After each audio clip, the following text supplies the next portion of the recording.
Brothers and sisters, it's the Reverend coming at you from a wonderful Holiday Inn room in Albuquerque, New Mexico. I'm out here to check out a new, what looks like very cool wireless in-ear monitoring system from Electrosonics today that we'll be telling you about later.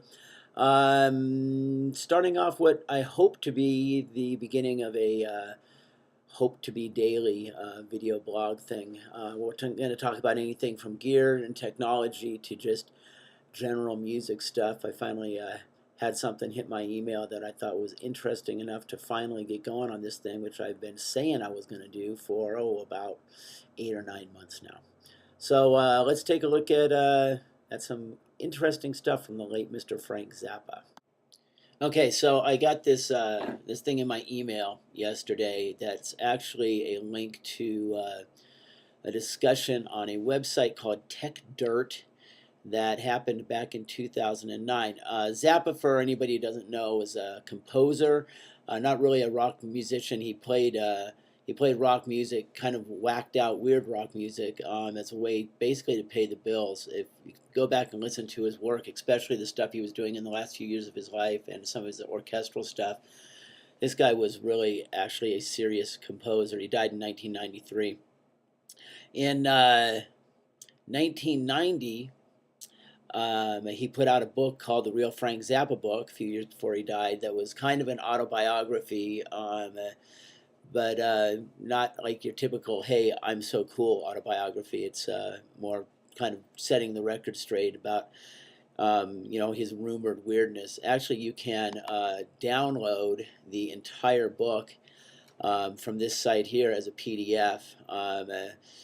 The book was dedicated to his wife Gail, his kids, to Stephen Hawking and Coco, who I believe was a chimpanzee that they taught how to do some cool stuff. Anyway, the link to where you can download the book is with this video blog. But the thing that came up that was kind of cool was in this book, it appears that Frank Zappa may have come up with a business plan for file sharing way back in 1983. Like I said, the book was written in 89, came out in 90, but this bit he wrote in 1983. We're all talking about the cloud and subscription services and how people get music out there and how people consume music and everything else. Well, check this out. This is when the music business was all aflutter about home taping, as CDs were coming out, because now you could make almost perfect copies because they were digital. So anyway, he says that he's proposing a system where you could subscribe to whatever genre of music you wanted and get it delivered in batches. That sound familiar? Talks about how ridiculous it is to focus on just selling discs of music. I love this. Music consumers like to consume music, not pieces of vinyl wrapped in pieces of cardboard.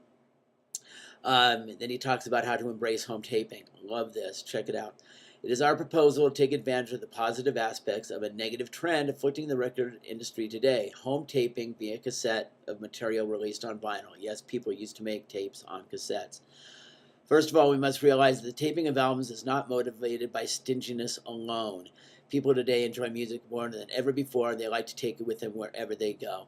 A side note that's been proven true over and over. People who do a lot of copying and ripping of CDs and into digital libraries actually consume more music and pay for more music pretty much across the board.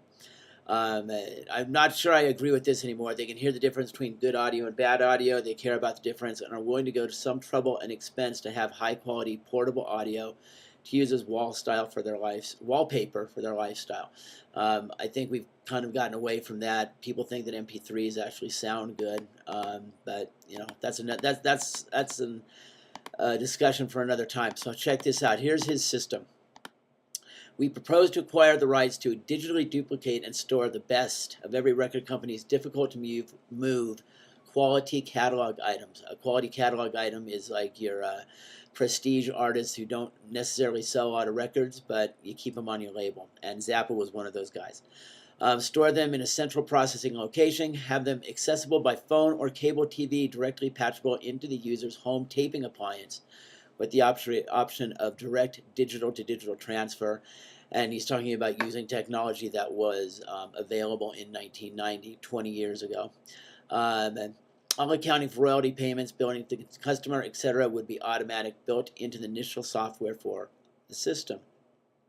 He goes on to actually describe a system that's very much what things like Last FM and Pandora and Rhapsody are trying to put together now. And you talk about monthly listings provided by catalog, reducing the online storage requirements. At the end, he says, um, we require a large quantity of money and the services of a team of mega hackers to write the software for this system. Most of the hardware devices are, even as you read this, available as off-the-shelf items just waiting to be plugged into each other so they can put an end to the record business as we know it. Again, brothers and sisters, this was written in 1983. Jump forward now almost 20 years. We're still not to where he was talking about all that time ago. Ahead of his time, some interesting stuff. If you look at the links below, there's a link to this actual discussion on TechDirt with a whole bunch of very passionate responses back and forth, mostly technical about digital music and whether or not it's any good and yada yada. You can go to this link over here and download the whole book, which is extraordinarily interesting if you'd like.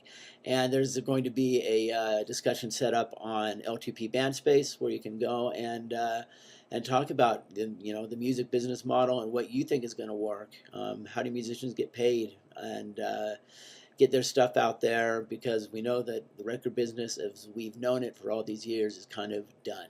Well, that's it for today. Thanks, and go have a good one. Bye.